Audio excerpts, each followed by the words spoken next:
Hi, my name is Butler Nepure, and I am speaking today to Mr. Macberth Makaruse. He is a legal expert and also a human resource expert with Childline Zimbabwe. Mr. Makaruse, thank you very much for speaking to us today. Thank you, Butler. Right. The issue of representation of children at the courts has been one of the most talked about issues. But I understand there are means that are being employed to get kids to be more comfortable at the courts. Maybe you can just tell me about that. Thank you very much, Butler. Maybe I'll start from maybe giving you a background on the inclusion or the setup of child-friendly spaces within the court system.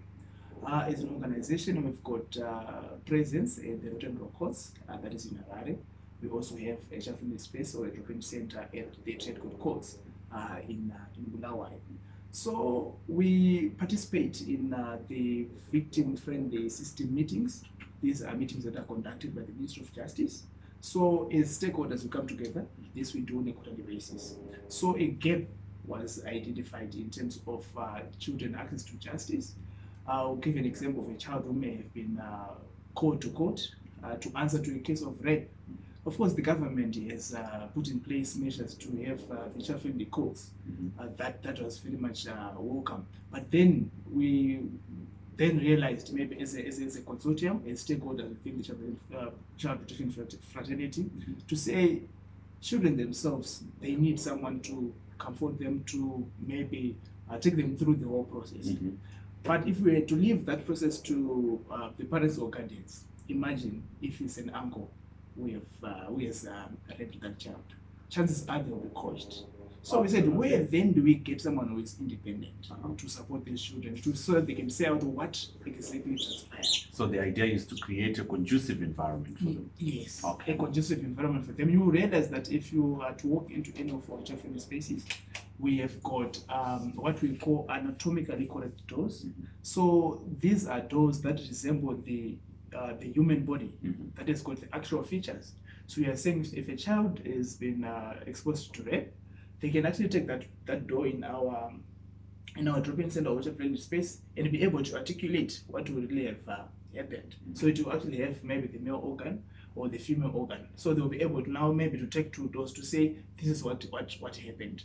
We've got children who are as young as maybe 3 years, and they may not be able to really speak out, but they are able to maybe action or to play it out. Right. Okay. So as they play, this what they will be doing under the supervision of a qualified social worker. The social worker is specially trained to pick on those traits, on those traits when they are doing their play therapy.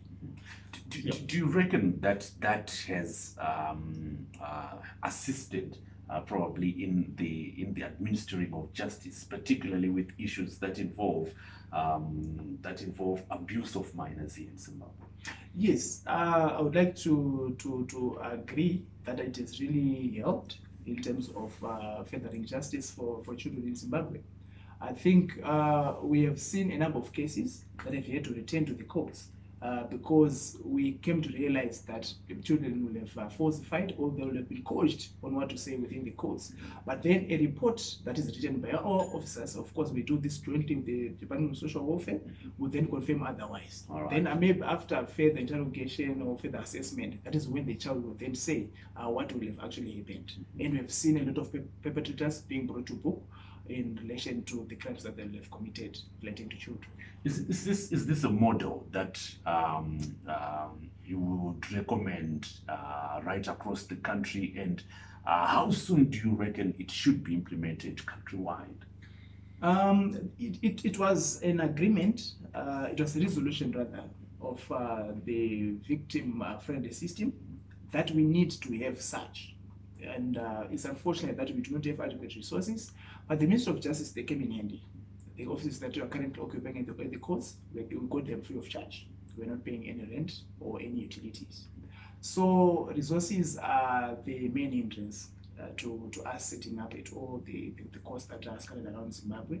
But it was a resolution of that meeting to say we need to have Childline to provide that psychosocial support for pre-trial support rather to children who will be going through the court system. In terms of the timelines, That I cannot promise, but what I can assure you is that as an organization, we are making all efforts possible to ensure that we've got resources, we've got funds in-house for us to be able to set up in all the courts within Zimbabwe.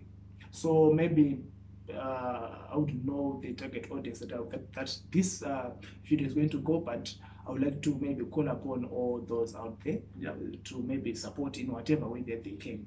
I know the ministry can support with office space. Absolutely. But in terms of maybe resources to give to the qualified social worker who will be manning that center, that is what we may need. Okay. Yes. Well, Mr. Makaruse, thank you very much for speaking to us this evening. Thank you very much, Mr. Thank you. Cheers.